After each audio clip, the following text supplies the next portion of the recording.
ఈ నీటి లోపల ఉన్న వస్తువులు బయట వాళ్ళకి చూస్తేనేమో ఏమొస్తుంది, దగ్గరే కనబడుతుంది.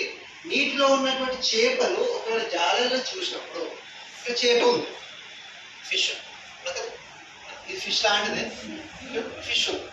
ఈ ఫిష్ ఏమనుకుంటుంది, జాలని చూసి ఇక్కడ ఎవరున్నారు, జాలర్లు ఉన్నారు, ముచ్చట పెడుతుంది, వల పట్టుకొని వచ్చారు. ఈ ఫిష్కు జాలలు ఏంటి దూరంగా కనబడుతుంది కదా, కాబట్టి అది ఏం చేస్తారు, లైట్ తీసుకొని హాయిగా ఆడుకుంటుంటుంది. కానీ అది దగ్గరలో ఏం చేస్తారు, వల వేసి పట్టేసుకుంటారు. అందుకే చేపలు జాలలకు ఎందుకు దొరుకుతున్నాయి, చేపలు మార్కెట్లకు ఎందుకు వస్తున్నాయి అంటే, ఫస్ట్ పాయింట్ చేపకు ఫిజిక్స్ తెలియదు, ఫస్ట్ పాయింట్. సెకండ్ పాయింట్ అందులో రిఫ్రాక్షన్ ఆఫ్ లైట్ అంతకన్నా తెలియదు కాబట్టి మార్కెట్లోకి ఫిష్ వస్తున్నాయి, అవి జాలలకు బలి అవుతున్నాయి. ఒకవేళ మీరు చేపలు పట్టుకొని ఏ ఫిష్ ఇది ఫిజిక్స్ చెప్తా, అసలు రిఫ్రాక్షన్ ఆఫ్ లైట్ చెప్తాను, ఇక్కడ నుంచి నువ్వు ఫ్రీగా ఉండొచ్చు, నీ ప్రాణాలను కాపాడుకోవచ్చు, నీకు కూడా హక్కు ఉంది, నీకు కూడా జీవించే హక్కు ఉంది, ఆర్టికల్ 21 ప్రకారం నువ్వు జీవించాలి, నీకు రిఫ్రాక్షన్ ఆఫ్ లైట్ చెప్తున్నాను అని చెప్పాను అనుకోండి. అప్పుడు ఏం చేస్తుంది, అవునా మా ఫ్రెండ్స్ కూడా చెప్తాను, అది ప్రిపేర్ అయిపోతుంది. సో అలా మీరు చెప్పండి, మీరేం చేస్తారు, అది దొరకగానే మీరు ఫిజిక్స్ మర్చిపోతారు, దాన్ని తీసుకుపోయి ఫ్రై చేసి మీరు తింటారు, అవునా కదా, అది జరుగుతుంది. సో అలా చేయాలి, అవునా. సో ఇదొకటి. సో ఇప్పుడు definition it's when a ray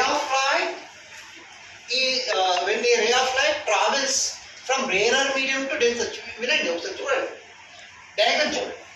when a ray of light enters from rarer medium to denser medium, then what happens at the interface of the medium, అంటే జ్ఞానక సరిహద్దు అంటారు, జ్ఞానక సరిహద్దు వద్ద interface of the medium it gets refracted అంటే direction, అంటే light can change it's direction కదా, అంటే it moves towards the normal. ఇలా చేయడాన్ని మనం ఏమంటున్నామంటే కాంతి వక్రీభవనం అంటున్నాం. ఓకేనా, ఇంగ్లీష్ ఒకసారి రాయండి. ఇప్పుడు కాయిన్ పెట్టాను, కాయిన్ కూడా పైకి వచ్చి కనబడుతుంది, అది కాయిన్ కాకుండా నేను ఏం చేస్తాను, ఒక నిమ్మకాయ ఇచ్చాను, నిమ్మకాయ. మీరు నిమ్మకాయని గ్లాస్ టంబ్లో ఉంచినప్పుడు ఎట్లా కనబడుతుంది అంటే పెద్దగా కనబడుతుంది. సో నిమ్మకాయ గ్లాస్ టంబ్లో ఉంచినప్పుడు ఎలా కనబడుతుంది, కొంచెం పెద్దగా కనబడుతుంది, అంటే యాక్చువల్ సైజ్ కంటే పెద్దగా కనబడుతుంది. ఎందుకంటే because of refraction of light. Glass టంబ్లర్లో ఉన్నటువంటి నాణెం క్రింద ఉన్న నాణెం పైకి వచ్చినట్టు కనబడుతుంది, ఎందుకంటే సార్ రిఫ్రాక్షన్ ఆఫ్ లైట్.